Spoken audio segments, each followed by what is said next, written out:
ಯಾವುದೇ ಒಂದು ಕೆಲಸವನ್ನು ಮಾಡುವಾಗ ಅದು ನಮಗೆ ಒಂದು ಖುಷಿ, ನೆಮ್ಮದಿ, ತೃಪ್ತಿ ಕೊಡಬೇಕು. ಅದರ ಜೊತೆಯಲ್ಲಿ ಸಮಾಜಕ್ಕೂ ಕೂಡ ಒಂದು ಹಲವು ರೀತಿಯ ಸಂದೇಶಗಳು ಅದರಿಂದ ಹೋಗಬೇಕು ಎಂಬುದೇ ನನ್ನ ಆಶೆ. ಈ ಫೈನಾನ್ಷಿಯಲ್ ಎಂಬುದು ಬಹಳ ಮುಖ್ಯ. ಅದನ್ನು ಸಮತೋಲನ ಮಾಡೋದು ಅಂತೇಳಿದರೆ ಅಷ್ಟು ಸುಲಭ ಸಾಧ್ಯ ಅಲ್ಲ. ಅದು ಈ ಕಾಲದಲ್ಲಂತೂ ಸಾಧ್ಯವೇ ಇಲ್ಲ. ಇದೊಂದು ಅವಕಾಶ ಬಂದಾಗ ಮೈಯಲ್ಲಿ ದೈವ ಬಂದಾಗ ಒಮ್ಮೆ ಅದನ್ನು ಮಾಡಿ ಆಮೇಲೆ ನನಗೂ ಅದಕ್ಕೂ ಸಂಬಂಧ ಇಲ್ಲದಾಗೆ ನಾನು ದೂರ ಇರೋದು ಸರಿಯಲ್ಲ. ಕೇವಲ ತಪ್ಪುಗಳನ್ನು ನಾವು ಹೇಳ್ತಾ ಹೋಗೋದು, ಈ ತಪ್ಪನ್ನು ತಿದ್ದುವವರು ಯಾರು? ಈ ಕನ್ನಡದ ಭಾಷೆ, ಈ ಸಾಹಿತ್ಯದ ಬಗ್ಗೆ, ಈ ಸಂಸ್ಕೃತಿ ಬಗ್ಗೆ ಕೇವಲ ಸರಕಾರಕ್ಕೆ ಮಾತ್ರ ಯಾಕೆ ಪ್ರೀತಿ? ಅವರು ಮಾತ್ರ ಯಾಕೆ ಮಾಡಬೇಕು? ಹಾಗಾದರೆ ನಮ್ಮಂಥ ಜನಗಳಿಗೆ ಒಂದು ಪ್ರೈವೇಟ್ ಚಿಂತನೆಯಲ್ಲಿ ಇಂಥದ್ದು ಮಾಡಲಿಕ್ಕೆ ಒಂದು ನಮ್ಮಿಂದ ಸಾಧ್ಯ ಇಲ್ಲವಾ ಎಂಬ ಪ್ರಶ್ನೆ ಬಂತು. ನಾನು ಯಾರನ್ನೂ, ಯಾವ ಮಕ್ಕಳನ್ನು, ಒಬ್ಬ ವ್ಯಕ್ತಿಯನ್ನು ಅಸಡ್ಡೆ ಮಾಡುವಂಥ ಪ್ರಶ್ನೆ ಇಲ್ಲ. ಕ್ಲಾಸ್ ರೂಮಿನ ಪಠ್ಯದ ಬೋಧನೆಯೇ ಅಂತಿಮ ಅಲ್ಲ. ಅವನು ಕ್ರೀಡೆಯಲ್ಲಿ ಚೆನ್ನಾಗಿರ್ಬೋದು, ಅವನು ಬೇರೆದಲ್ಲಿ ಈಗ ನನ್ನ ಹಾಗೆ ನನ್ನನ್ನೇ ತೆಗೆದರೆ ನಾನು ಎಂದೂ ಕ್ಲಾಸ್ ರೂಮಿನ ಪಠ್ಯದೊಳಗೆ, ಸಿಸ್ಟಮ್ಯಾಟಿಕ್ ಪಠ್ಯದೊಳಗೆ ನಾನು ಭಾಳ ಬುದ್ಧಿವಂತನಲ್ಲವೇ ಅಲ್ಲ. ಹಾಗೆಂತೇಳಿ ನನ್ನನ್ನು ದಡ್ಡ ಅಂತ ಹೇಳಿದ್ರೆ ನಾನು ಒಪ್ಪುವುದೂ ಇಲ್ಲ.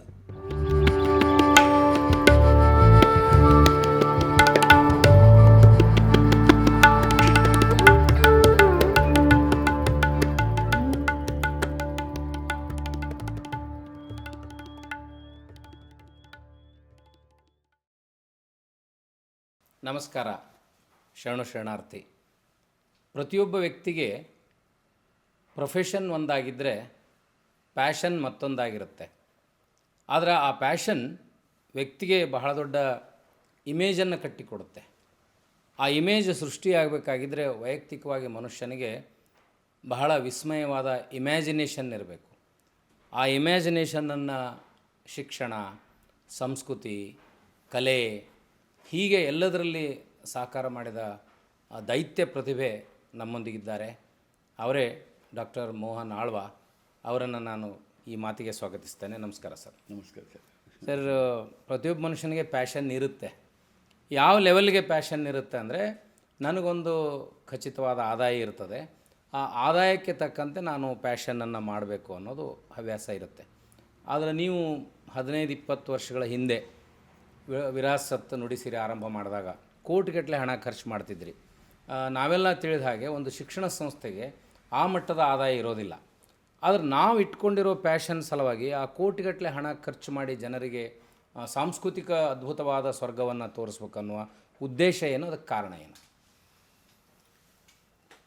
ನಾನು ಬಾಲಕನಾಗಿ ಬೆಳೀತಾ ಹೋಗುವಾಗ ನನ್ನದೇ ಆದಂಥ ಒಂದು ಚಿಂತನೆಯಲ್ಲಿ ನಾನು ನನ್ನ ಬದುಕನ್ನು ಮಾಡ್ತಾ ಹೋದೆ. ಬಹಳ ಮುಖ್ಯವಾಗಿ ನಾನು ಒಂದು ಬಯಲು ಶಾಲೆಯ ಒಬ್ಬ ವಿದ್ಯಾರ್ಥಿ. ಬಯಲು ಶಾಲೆಯ ವಿದ್ಯಾರ್ಥಿ ಆಗಿದ್ದುಕೊಂಡು ನನ್ನ ವಿದ್ಯಾಭ್ಯಾಸದ ಜೊತೆ ಸ್ವಲ್ಪ ಕಲೆಯನ್ನು, ಕ್ರೀಡೆಯನ್ನು, ಪಠ್ಯೇತರವಾದಂಥ ಕೆಲವು ಚಟುವಟಿಕೆಗಳನ್ನು ಮತ್ತು ಮೌಲ್ಯಾಧಾರಿತವಾದಂಥ ಬದುಕಿಗೆ ವಿಶೇಷ ಒತ್ತು ಕೊಡ್ತಾ ಬಂದೆ. ಯಾವುದೇ ಒಂದು ಕೆಲಸವನ್ನು ಮಾಡುವಾಗ ಅದು ನಮಗೆ ಒಂದು ಖುಷಿ, ನೆಮ್ಮದಿ, ತೃಪ್ತಿ ಕೊಡಬೇಕು. ಅದರ ಜೊತೆಯಲ್ಲಿ ಸಮಾಜಕ್ಕೂ ಕೂಡ ಒಂದು ಹಲವು ರೀತಿಯ ಸಂದೇಶಗಳು ಅದರಿಂದ ಹೋಗಬೇಕು ಎಂಬುದೇ ನನ್ನ ಆಶೆ.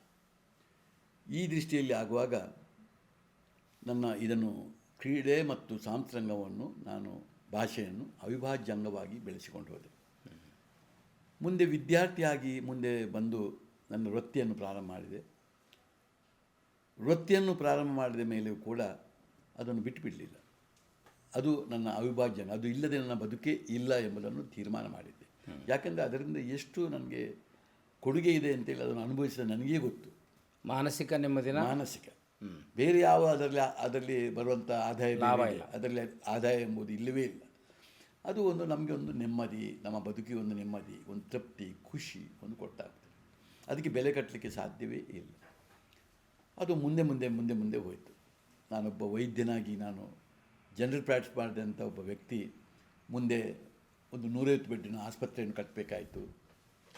ಆ ಸಮಯದಲ್ಲಿ ಇಷ್ಟೆಲ್ಲ ಕನ್ಸಲ್ಟೆಂಟನ್ನು ಫುಲ್ ಟೈಮ್ ನೇಮಕ ಮಾಡಿಕೊಂಡು, ಅದು ಕೂಡ ಇಷ್ಟು ಸಾಲ ಮಾಡಿದಂಥ ಒಂದು ಹಾಸ್ಪಿಟಲ್, ಹೀಗೆಲ್ಲ ಇರುವಾಗ ಅದು ಕೂಡ ಮೂಡುಬಿದ್ರೆಯಲ್ಲಿ ಪ್ರಪ್ರಥಮವಾಗಿ ಬಂದಂಥ ಒಂದು ಆಸ್ಪತ್ರೆ. ಹೀಗಿರುವಾಗ ಅದರದ್ದೇ ಒಂದು ಹೋರಾಟ ಬೇರೆ ಇತ್ತು. ಇಂಥ ಸಮಯದಲ್ಲೂ ನಾನು ಬಿಡಲಿಲ್ಲ. ಇಂಥ ಸಮಯದಲ್ಲಿ ಇದೊಂದು ಅವಿಭಾಜ್ಯ ಅಂಗವಾಗಿ ಇಟ್ಕೊಂಡು ಹೋದೆ. ಆಗಲೇ ವಿದ್ಯಾಸಂಸ್ಥೆ ಇಲ್ಲದಾಗಿ ಇರುವಾಗಲೂ ನಾನೊಂದು ರಂಗಸಂಗಮ ಎಂಬ ಒಂದು ಕ್ಲಬ್ಬನ್ನು ಮಾಡಿಕೊಂಡು ಅದರ ಮುಖಾಂತರ ಸಾಂಸ್ಕೃತಿಕ ಚಟುವಟಿಕೆ, ಇನ್ನು ಏಕಲವ್ಯ ಕ್ರೀಡಾ ಸಂಸ್ಥೆ ಅಂತ ಮಾಡಿಕೊಂಡು ಅದರ ಮುಖಾಂತರ ಕ್ರೀಡೆ ಮಕ್ಕಳನ್ನು ದತ್ತು ತೆಗೆದುಕೊಂಡು ಅವರನ್ನು ಕ್ರೀಡೆಯಲ್ಲಿ ತೊಡಗಿಸಿಕೊಳ್ಳೋದು, ಇದೊಂದು ಅವಿಭಾಜ್ಯ ಅಂಗವಾಗಿ ಹೋಯಿತು. 95 ಮೇಲಂತೂ ನನ್ನ ವಿದ್ಯಾಸಂಸ್ಥೆಗೆ ಬಂದೆ.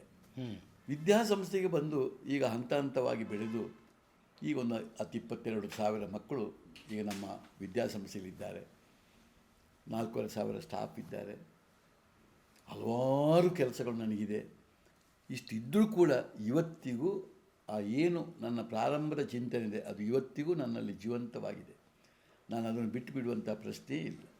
ನನ್ನ ಬದುಕಿನಲ್ಲಿ ಅದು ಅವಿಭಾಜ್ಯ ಅಂಗ ಅಂತೇಳಿದರೆ ಅವಿಭಾಜ್ಯ ಅಂಗ. ನೋಡಿ, ಇವತ್ತು ನಾನು ಊರು ಬಿಟ್ಟು ಇವತ್ತು 10 ದಿವಸ ಆಗ್ತದೆ. ಕುಮಟಕ್ಕೆ ಹೋಗಿ, ಅಂಕೋಲಕ್ಕೆ ಹೋಗಿ, ಧಾರವಾಡಕ್ಕೆ ಬಂದು, ನಿನ್ನೆ ದಿನ ಇಲ್ಲಿ ಗದಗದಲ್ಲಿ ಕಾರ್ಯಕ್ರಮ ಇದ್ದುಕೊಂಡು, ಇನ್ನು ನಾನು ಬಿಜಾಪುರಕ್ಕೆ ಹೋಗಬೇಕು. ಬಿಜಾಪುರ ಆದಮೇಲೆ ಬೆಳಗಾವಿಗೆ ಹೋಗಬೇಕು. ಯಾರಾದ್ರೂ ನೆನೆಸ್ಯಾರು, ಇದು ಏನಪ್ಪ ಇದೊಂದು ಇದು ಏನು, ಇದರಿಂದ ಯಾವ ಲಾಭ ಇದೆ, ಇದು ಏನು, ಯಾತಕ್ಕ ಈ ಮನುಷ್ಯ ಹೋಗ್ತಾ ಇದ್ದಾನೆ, ಏನು ಇದೊಂದು ವ್ಯಾಪಾರವಂತ ಎನಿಸ್ಬೋದು. ಇದು ವ್ಯಾಪಾರ ಅಲ್ಲ, ಇದು ನಮ್ಮ ಒಳಗಿನಿರುವಂಥ ಒಂದು ಸೆಳೆತ, ನನ್ನ ಬದ್ಧತೆ. 500 ಮಕ್ಕಳು ನಮ್ಮದು ಬಂದು ಈಚೆ ಬರುವಾಗ ನಾನನ್ನು ಬಿಟ್ಟು ಬಿಡುವಂಥ ಪ್ರಶ್ನೆ ಇಲ್ಲ. ನಾನು ಅದರೊಟ್ಟಿಗೇ ನಾನು ಇದ್ದುಕೊಂಡು ನಾನು ಹೋಗಬೇಕು. ಅದೂ ಕೂಡ ನಾನು ಕಾರ್ಯಕ್ರಮ ನೋಡೋದನ್ನು ಯಾರಾದರೂ ವೀಕ್ಷಿಸಿ ಅನಿಸ್ಬೋದು, ಇವರು ಪ್ರಪ್ರಥಮವಾಗಿ ಈ ಕಾರ್ಯಕ್ರಮ ನೋಡೋದು ಕಾಣಬೇಕು ಅಂತ. ಇದು ನಾನು 1000 ಬಾರಿ ನೋಡಿರ್ಬೋದು ಈ ಕಾರ್ಯಕ್ರಮ, ಇನ್ವಾಲ್ವ್ಮೆಂಟ್. ಹೌದು. ಆದರೂ ನಾನು ಅಲ್ಲಿ ಒಳಗೆ ಕೂತ್ಕೊಂಡು ಒಂದು ಮೊಬೈಲ್ ನನ್ನ ಹತ್ರ ಇಲ್ಲದೆ, ಯಾರ ಹತ್ರ ಒಂದು ಶಬ್ದ ಮಾತಾಡದೆ ಇಡೀ ಕಾರ್ಯಕ್ರಮವನ್ನು ಪ್ರಾರಂಭದಲ್ಲಿ ನೋಡುವ ಹಾಗೆ ಮುಗ್ಧವಾಗಿ ನೋಡ್ತೇನೆ. ಇದಕ್ಕೆ ಕಾರಣ ಏನು ಕೇಳಿದರೆ, ನಾನು ಹೇಳೋ ಉದ್ದೇಶ ಏನು ಕೇಳಿದರೆ, ಇದು ನನ್ನ ಬದ್ಧತೆ. ನನ್ನ ಬದುಕಿನಲ್ಲಿ ಉಸಿರು ಇರುವಷ್ಟು ಸಮಯ, ನನಗೆ ಚೈತನ್ಯ ಇರುವಷ್ಟು ಸಮಯ, ನನಗೆ ಕ್ರಿಯಾಶೀಲತೆ ಇರುವಷ್ಟು ಸಮಯ ನಾನು ಇದನ್ನು ಈ ರೀತಿಯೇ ಹೋಗಬೇಕು ಅಂತ ನಾನು ತೀರ್ಮಾನ ಮಾಡಿದ್ದೆ. ನೀವು ದಕ್ಷಿಣ ಕನ್ನಡದವರು ಭಾಳ ಬುದ್ಧಿವಂತರು ಸರ್. ಶಿಕ್ಷಣ ಇರ್ಬೋದು, ಯಕ್ಷಗಾನ, ಫೈನಾನ್ಸ್, ಯಾವುದೇ ವಿಷಯ ಬಂದರೂ ಕೂಡ. ಆದರೆ ನಿಮ್ಮ ಭಾಗದಲ್ಲಿ ಯಾರು ಈ ರೀತಿ ಸಾಲ ಮಾಡಿ ಲೆಕ್ಕಾಚಾರ ತಪ್ಪಿ ಮಾಡಿದ್ದಿರಲಿಲ್ಲ. ಆ ರಿಸ್ಕನ್ನು ಹೆಂಗೆ ತೊಗೊಂಡ್ರಿ? ಇಲ್ಲೂ ಕೂಡ ಹಾಗೆ ಎಷ್ಟೋ ವಿಚಾರ ನಮಗೆ ದುಡ್ಡು ಬರುವಂಥದ್ದಲ್ಲ. ನನ್ನ ವ್ಯವಹಾರ ಭಾಳ ಸೂಕ್ಷ್ಮ ವ್ಯವಹಾರ, ನನ್ನೊಂದು ಉದ್ದಿಮೆ ಅಲ್ಲ. ಈಗ ಅದನ್ನು ಉದ್ದಿಮೆ ಅಂತ ಅದಕ್ಕೆ ಉಲ್ಲೇಖ ಕೊಡ್ಬೋದು. ನನ್ನ 2 ಕ್ಷೇತ್ರ, ಒಂದು ಆರೋಗ್ಯ ಕ್ಷೇತ್ರ, ಶಿಕ್ಷಣ, ವಿದ್ಯಾಕ್ಷೇತ್ರ. 2 ಕ್ಷೇತ್ರವನ್ನು ನಾನು ಯಾರಾದರೂ ಇದೊಂದು ವ್ಯಾಪಾರ ಮನೋಧರ್ಮ, ಇದೊಂದು ಉದ್ದಿಮೆ ಅಂತ ಹೇಳಿದ್ರೆ ನಾನು ಅದು ಒಪ್ಪುವುದಿಲ್ಲ. ಆದರೆ ಈಗಿನ ಸೊಸೈಟಿ ಪ್ರಕಾರ, ಈಗಿನ ಇದ್ರ ಪ್ರಕಾರ ಏನು ಕೇಳಿದರೆ, ಇದು 2 ಕೂಡ ಉದ್ದಿಮೆಗೆ ಬಂದಾಯಿತು, ಇದು 2 ಕೂಡ ಕಾರ್ಪೊರೇಟ್ ಶೈಲಿಗೆ ಬಂದಾಯಿತು. ಅದು ಕ್ಯಾಪಿಟೇಷನ್ ಲಾಬಿನೂ ಆಯ್ತು. ಹೌದು, ಈಗೆಲ್ಲ ಫುಲ್ಲು ಕ್ಯಾಪಿಟೇಷನ್ ಲಾಬಿ ಆಗಿ ಹೋಯ್ತದು. ಆದರೆ ನಮ್ಮ ಸಂಸ್ಥೆ ಯಾವತ್ತೂ ಆ ಅಪವಾದಕ್ಕೆ ಗುರಿಯಾಗಲಿಕ್ಕೆ ಸಾಧ್ಯವೇ ಇಲ್ಲ. ಅದು ನಮ್ಮ ಆರೋಗ್ಯ ಕ್ಷೇತ್ರದಲ್ಲಿರ್ಬೋದು, ವಿದ್ಯಾಕ್ಷೇತ್ರದಲ್ಲಿರ್ಬೋದು. ನಾನು ಇವತ್ತಿಗೂ ಆ 2 ಕ್ಷೇತ್ರದ ಪಾವಿತ್ರ್ಯತೆಯನ್ನು ನಾನು ಕಾಪಾಡಿಕೊಂಡು ಬಂದಿದ್ದೇನೆ. ಅಲ್ಲಿ ಬಹಳ ಮುಖ್ಯ ಮೌಲ್ಯಗಳು, ಬಹಳ ಮೌಲ್ಯಾಧಾರಿತ 2 ಕ್ಷೇತ್ರಗಳು. ಅದು ಎಂದೂ ಆ ಕ್ಷೇತ್ರ ಉದ್ದಿಮೆ ಆಗಬಾರ್ದು, ಅದು ನಮ್ಮ ಸಮಾಜದಿಂದ ಕೈ ತಪ್ಪಲೂಬಾರದು. ಆದರೆ ನಾನು ಇವತ್ತಿಗೂ ಅದನ್ನು ಉಳಿಸ್ಕೊಂಡು ಹೋಗಿದ್ದೇವೆ, ಇದು 2 ಕ್ಷೇತ್ರವನ್ನು. 2 ಕ್ಷೇತ್ರದಲ್ಲೂ ಒಂದು ದುಡ್ಡನ್ನು ಎಥಿಕ್ಸ್ ಇಟ್ಟುಕೊಂಡು ಮಾಡೋದು ಅಂತ ಹೇಳಿದರೆ ಅಷ್ಟು ಸುಲಭ ಅಲ್ಲ. ಅದೊಂದು ಬೆಣ್ಣೆಯಿಂದ ಕೂದಲು ತೆಗೆದಾಗೆ ಭಾಳ ಜಾಗರೂಕತೆಯಿಂದ ಎದುರಿನ ಜನರಿಗೆ ನಾವು ಬಹಳಷ್ಟು ನ್ಯಾಯ ಕೊಟ್ಟು ಅವರಿಗೆ ತೃಪ್ತಿ ಮಾಡಿ ಅವರಿಂದ ನಮಗೆ ಬೇಕಾಗುವ ಹಣವನ್ನು ನಾವು ತೆಗೆದುಕೊಳ್ಬೇಕಂತ ಅನಿವಾರ್ಯತೆ ನನಗಿದೆ. ನಮ್ಮ ವಿದ್ಯಾಸಂಸ್ಥೆಯಲ್ಲೂ ನನ್ನ ಆರೋಗ್ಯ ಕ್ಷೇತ್ರದಲ್ಲೂ ಅದನ್ನು ಕಾಪಾಡಿಕೊಂಡು ಬಂದಿದ್ದೇವೆ. ಬಂದು ಅದರ ಜೊತೆ ಭಾಳಷ್ಟು ನಾನು ನಿಮಗೂ ಗೊತ್ತಿರುವ ಹಾಗೆ ನಾನು ಭಾಳ ದೊಡ್ಡ ರಿಸ್ಕಿನಲ್ಲಿ, ಫೈನಾನ್ಷಿಯಲ್ ರಿಸ್ಕ್ನಲ್ಲಿರುವವ, ಭಾಳ ದೊಡ್ಡ ರಿಸ್ಕ್ನಲ್ಲಿರುವವ, ನಾನು ದೊಡ್ಡ ಸಾಲ ಮೂಲ ಮಾಡಿಕೊಂಡಿರುವ ಇಡೀ ವರ್ಷ. ಆದರೆ ಲೆಕ್ಕಾಚಾರದಲ್ಲಿ ಅಷ್ಟು ಸುಲಭದಲ್ಲಿ ಇಷ್ಟ ತನಕ ನಾನು ತಪ್ಪಿ ಬೀಳಲಿಲ್ಲ. ಬರುವ ಆದಾಯವನ್ನು ಗಮನಿಸಿಕೊಂಡು ನನ್ನ ರಿಸ್ಕ್ಗೆ ಬೇಕಾಗುವ ನಾನು ತೆಗೆದುಕೊಂಡ ಸಾಲಗಳನ್ನು ಸರಿಯಾದ ರೀತಿಯಲ್ಲಿ ತೀರಿಸಿಕೊಂಡು, ಇನ್ನು ಯಾವ ರೀತಿ ಈ ನನ್ನ ಹವ್ಯಾಸವನ್ನು, ನನ್ನ ಚಿಂತನೆಯನ್ನು ಜೋಡಣೆ ಮಾಡ್ಬೋದು ಅದನ್ನು ಇವತ್ತಿನವರೆಗೆ ಮಾಡಿಕೊಂಡು ಬಂದಿದ್ದೇನೆ. ನನ್ನ ಜೀವನದಲ್ಲಿ ಈಗ ನನಗೆ 75 ವರ್ಷ. 75? ಹೌದು. ಇಲ್ಲಿವರೆಗೆ ನಾನು ಕಾಪಾಡಿಕೊಂಡು ಬಂದಿದ್ದೇನೆ. ದೇವರ ಹತ್ರ ನಾನು ಬೇಡೋದು ಇಷ್ಟೇ, ಬೇರೆ ಏನಿಲ್ಲ. ಇದೇ ಸ್ಥಿತಿಯನ್ನು ನನಗೆ ದೇವರು ಕರುಣಿಸಬೇಕು ಅಂತೇಳಿ. ಯಾಕಂದರೆ ಈ ಫೈನಾನ್ಷಿಯಲ್ ಎಂಬುದು ಬಹಳ ಮುಖ್ಯ. ಅದನ್ನು ಸಮತೋಲನ ಮಾಡೋದು ಅಂತೇಳಿದರೆ ಅಷ್ಟು ಸುಲಭ ಸಾಧ್ಯ ಅಲ್ಲ. ಅದು ಈ ಕಾಲದಲ್ಲಂತೂ ಸಾಧ್ಯವೇ ಇಲ್ಲ. ಇಂಥ ಸಂದರ್ಭದಲ್ಲಿ ಏನು ನಾನು ಕಟ್ಟಿಕೊಂಡಂಥ ಈ ಮನಸ್ಸಿದೆ ಅದನ್ನು ಮಾತ್ರ ದೇವರು ಕಾಪಾಡಬೇಕು ಅಂತ ನನ್ನ ಇಚ್ಛೆ. ಸರ್, ತಾವು ವಿರಾಸತ್ ಆರಂಭ ಮಾಡಲಿಕ್ಕೆ ನಿಮ್ಮಲ್ಲಿ ಯಕ್ಷಗಾನ ಪರಂಪರೆ ಇತ್ತು, ಹೌದು. ಹಿಂದೂಸ್ತಾನಿ ಸಂಗೀತದ ಪರಂಪರೆಯೂ ಇತ್ತು. ಅಲ್ಲಿ ವಿರಾಸತ್ ಯಾವ ಕಾರಣಕ್ಕಾಗಿ ಆರಂಭ ಮಾಡಿದರೆ ಅದರ ಸ್ವರೂಪ ಅಷ್ಟು ಬೃಹದಾಕಾರವಾಗಿ ಬೆಳೀಲಿಕ್ಕೆ ಹೇಗೆ ಸಾಧ್ಯ ಆಯಿತು? ಈಗ ಮೂಡುಬಿದಿರೆ ಒಂದು ಸಣ್ಣ ಹಳ್ಳಿ, ಇವತ್ತು ಮೂಡುಬಿದಿರೆಗೆ ಅಸ್ತಿತ್ವ ಬಂದಿರೋದೇ ಡಾಕ್ಟರ್ ಮೋಹನ್ ಆಳ್ವ ಅವರಿಂದ. ಇಡೀ ಸಾಂಸ್ಕೃತಿಕ ಜಗತ್ತು ನಿಮ್ಮ ಕಡೆ ಬರಲಿಕ್ಕೆ ಕಾರಣ ಆಯಿತು. ಸೊ ಮೊದಲ ಕಾರಣ ವಿರಾಸತ್. ಅದೇ ವಿರಾಸತ್ ಮತ್ತು ನುಡಿಸಿರಿ ಅದು ಮತ್ತೆ ವಿರಾಸತ್ ಇದು ಹೇಳು. ನಾನು ಹೇಳಿದೆ, ನಾನೊಬ್ಬ ಕಲಾವಿದ. ನಾನು ಭರತನಾಟ್ಯವನ್ನು 12 ವರ್ಷ ಕಲಿತವ, 1000ಕ್ಕೂ ಮಿಕ್ಕಿದ ಕಾರ್ಯಕ್ರಮವನ್ನು ನಾನು ಕೊಟ್ಟವ, ದೇಶ ವಿದೇಶದಲ್ಲಿ ಕೊಟ್ಟವ. ಆ ಕಾಲದಲ್ಲಿ ಇಂಗ್ಲೆಂಡ್ನಲ್ಲಿ, ಹಾಂಗ್ಕಾಂಗ್ನಲ್ಲಿ, ಫಿಲಿಪೀನ್ಸ್ನಲ್ಲಿ, ಜಪಾನ್ನಲ್ಲಿ ಕಾರ್ಯಕ್ರಮ ಕೊಡೋದು ಅಂತೇಳಿದರೆ ಅಷ್ಟು ಸುಲಭ ಅಲ್ಲ. ಆದರೂ ಆಗ ಕೊಟ್ಟು ಬಂದವ. 1000ಕ್ಕೂ ಮಿಕ್ಕಿದ ಕಾರ್ಯಕ್ರಮಗಳನ್ನು ನಾನು ಇಂಡಿವಿಜುವಲ್ ಆಗಿ ಕೊಟ್ಟವ. ಬೇಕಾದಷ್ಟು ನಾಟಕದಲ್ಲಿ ಪಾತ್ರ ಮಾಡಿದವ. ಯಾವ ರೋಲನ್ನು ನಾನು ನಿಶ್ಚಿಮವಾಗಿ ಮಾಡುವವ. ಹಲವು ಬಾರಿ ನಾನು ರಾಜ್ಯ ಮಟ್ಟದಲ್ಲಿ ಬೆಸ್ಟ್ ಆ್ಯಕ್ಟರ್ ಎಂಬ ಪ್ರಶಸ್ತಿಯನ್ನೆಲ್ಲ ಪಡೆದವ ಇದ್ದವು. ಇಡೀ ರಂಗ ಚಟುವಟಿಕೆಯಲ್ಲಿ ಎಲ್ಲದರಲ್ಲೂ ಕೈ ಹಾಕಿದವ. ಅದು ಚಿತ್ರಕಲೆ ಇರ್ಬೋದು, ಯಾವುದೊಂದು ಏಕೀಪಾನದಂಥದ್ದು ಇರ್ಬೋದು, ಎಲ್ಲದರಲ್ಲೂ ನನಗೆ ಈ ಕಲೆಗಳ ಬಗ್ಗೆ ಭಾಳ ಆಸಕ್ತಿ. ಹೀಗಿರುವಾಗ ನನ್ನ ವೃತ್ತಿಯನ್ನು ಪ್ರಾರಂಭ ಮಾಡಿದ ಕೂಡಲೇ ನಾನು ಆಗ ಹೇಳಿದೆ, ನನ್ನ ಅವಿಭಾಜ್ಯ ಅಂಗವಾಗಿ ಅಂತೇಳಿ ರಂಗ ಸಂಗಮವನ್ನು ಮಾಡಿದಾಗಲೂ 1000 ಜನರನ್ನು ಒಟ್ಟು ಮಾಡಿಕೊಂಡು ವರ್ಷದಲ್ಲಿ 8-10 ಕಾರ್ಯಕ್ರಮಗಳನ್ನು ಕೊಟ್ಟುಕೊಂಡು ಬಹಳ ಸೌಂದರ್ಯ ಪ್ರಜ್ಞೆ ಇದ್ದಂಥ ಪ್ರೇಕ್ಷಕ ವರ್ಗವನ್ನು ಮಾಡಿಟ್ಟಿದ್ದೆ. ಇಂಥ ಸಂದರ್ಭದಲ್ಲಿ ನನಗೆ ವಿರಾಸತ್, ಸ್ಮಿಕ್ ಮ್ಯಾಕ್ ವಿರಾಸತ್ ಅಂತ ನೀವು ಕೇಳಿರ್ಬೋದು. ಇದು ನಮ್ಮ ದೇಶದಲ್ಲಿರುವಂಥ ನನ್ನಂಥ ಒಬ್ಬ ಹುಚ್ಚ ಮಾಡಿದಂಥದ್ದು. ಅವರು ಕೂಡ ಹಾಗೆ ಪ್ರೈವೇಟ್ ಚಿಂತನೆ ಮುಖಾಂತರ ಸ್ಮಿಕ್ ಮ್ಯಾಕ್ ವಿರಾಸತ್ ಅಂತ ಇಟ್ಕೊಂಡು ಕಲಾವಿದರನ್ನು ಒಟ್ಟು ಮಾಡಿಕೊಂಡು ಅಲ್ಲಲ್ಲಿ ವಿದ್ಯಾಸಂಸ್ಥೆಗಳಲ್ಲಿ, ಭಾಳ ಮುಖ್ಯವಾಗಿ ಎಂಥ ಗುರಿ ಅವ್ರದ್ದು ನೋಡಿ, ಆ ವಿರಾಸತ್ ಮಾಡಿದವ್ರದ್ದು, ಆ ಗುರಿಯನ್ನಿಟ್ಟುಕೊಂಡು ಎಲ್ಲ ವಿದ್ಯಾಸಂಸ್ಥೆಗಳಲ್ಲಿ ಈ ಪ್ರೋಗ್ರಾಮನ್ನು ಕೊಡ್ತಾ ಬರ್ತಾಯಿದ್ದೆ. ನಾನು ವಿದ್ಯಾರ್ಥಿ ಆಗಿರುವಾಗ ಅದರ ಸದಸ್ಯನಾಗಿದ್ದವ. ಮುಂದೆ ಬದುಕಿನಲ್ಲಿ ಕೂಡ ನಾನು ನಾನೂ ಇಟ್ಕೋಬೇಕು ಅಂಥೇಳಿ ಸ್ಮಿಕ್ ಮ್ಯಾಕ್ ವಿರಾಸತ್ತಿಗೆ ಪ್ರೋತ್ಸಾಹ ಕೊಡ್ತಾ ಬಂದೆ. ಅದರಲ್ಲಿ ಅದರದ್ದೇ ಆದಂಥ ರೂಲ್ಸ್ ಇದೆ. ಈ ಕಾರ್ಯಕ್ರಮಗಳನ್ನು ಕಾಲೇಜ್ ಕ್ಯಾಂಪಸ್ನಲ್ಲಿ ಮಾಡಬೇಕು, ಮತ್ತು ಬೇರೆ ಬೇರೆ ರೀತಿಯ ಅದರ ರೂಲ್ಸ್ಗಳಿದೆ. ನಮ್ಮದು ಬಹಳ ಬಲವಾಗಿ ನಮ್ಮ ಚಾಪ್ಟರ್ ಬೆಳೆದು ಹೋಯಿತು. ಬೆಳೆದು ಹೋದ ಸಂದರ್ಭದಲ್ಲಿ ನಮಗೆ ಕೆಲವು ಅಡೆತಡೆ ಉಂಟಾಯಿತು. ಹೀಗಾಗುವಾಗ ಮುಂದುವರೆದ ಭಾಗವಾಗಿ ಆಳ್ವಾಸ್ ವಿರಾಸತ್ತಿಂದಲೇ ನಾವು ಪ್ರಾರಂಭ ಮಾಡಿದೆವು. ಆಳ್ವಾಸ್ ವಿರಾಸತ್ ಅಂತ. ಆಳ್ವಾಸ್ ವಿರಾಸತ್ ಹೇಗೆ ಸ್ಮಿಕ್ ಮ್ಯಾಕ್ ವಿರಾಸತ್ ಅಂತ, ಹಾಗೆ ನಮ್ಮದು ಆಳ್ವಾಸ್ ವಿರಾಸತ್ ಅಂತ ಪ್ರಾರಂಭ ಆಯಿತು. ಪ್ರಾರಂಭ ಆದ ಕೂಡಲೇ ಅದು ಪ್ರಾರಂಭ ಆಗುವಾಗ ಊರಿಗೆ, ಮೂಡುಬಿದ್ರೆಗೆ ಅದು ಸೀಮಿತವಾಗಿತ್ತು.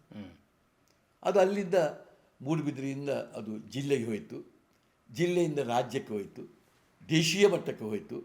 ಈಗಂತೂ ಅಂತಾರಾಷ್ಟ್ರೀಯ ಮಟ್ಟದಲ್ಲೂ ಬರುವಂಥ ಹಲವಾರು ಪ್ರೇಕ್ಷಕ ವರ್ಗ ಅದಕ್ಕೆ ಉಂಟು. ಆಳ್ವಾಸ್ ವಿರಾಸತ್ ಎಂಬುದು ಅದರ ಮುಖ್ಯವಾದಂಥ ಉದ್ದೇಶವೂ ನಮಗಿದ್ದದ್ದು, ನಮ್ಮ ಮಕ್ಕಳು ಅಂದರೆ ನಮ್ಮ ವಿದ್ಯಾಸಂಸ್ಥೆ ಮಕ್ಕಳು ಇದರ ಬಗ್ಗೆ ಆಸಕ್ತಿ ತೋರಿಸಬೇಕು, ಈ ಕಲೆಯನ್ನು ಕಲಿಬೇಕು. ಎರಡನೇದ್ದು, ನಮ್ಮ ದೇಶದ ಇಡೀ ಜಗತ್ತಿನ ಬಹಳ ಅದ್ಭುತವಾದಂಥ ಕಲಾವಿದರು ಕೇವಲ ಪಟ್ಟಣಗಳಿಗೆ ಹೋಗೋದು ಮಾತ್ರ ಅಲ್ಲ, ನಮ್ಮಂಥ ಹಳ್ಳಿಗಳಿಗೂ ಅವ್ರು ಬರಬೇಕು, ಅವರ ಕಾರ್ಯಕ್ರಮ ನೋಡುವಂಥ ಭಾಗ್ಯ ನಮ್ಮ ಜನಗಳಿಗೆ ಬರಬೇಕು. ಮೂರನೇದ್ದು, ಇಂಥ ಪ್ರೇಕ್ಷಕರು ಬರುವಾಗ ಇಲ್ಲಿ ಬಹಳಷ್ಟು ಸೌಂದರ್ಯ ಪ್ರಜ್ಞೆ ಇದ್ದಂಥ ಪ್ರೇಕ್ಷಕ ವರ್ಗವೂ ಆಗಬೇಕು. ಮತ್ತು ಇಡೀ ವಿರಾಸತ್ ಅಂತ ಹೇಳಿದರೆ ಅದು ನಾಡಿನಲ್ಲಿ ಮನೆ ಮಾತಾಗಬೇಕು, ಅದು ಆದರ್ಶ ಆಗಬೇಕು, ಅದರ ಸಂದೇಶ ಹೋಗಬೇಕು. ಇದು ನಮ್ಮ ಪ್ರಾಮುಖ್ಯವಾದಂಥ ಇದು ಮೂರೂ ಕೈಗೂಡಿತು.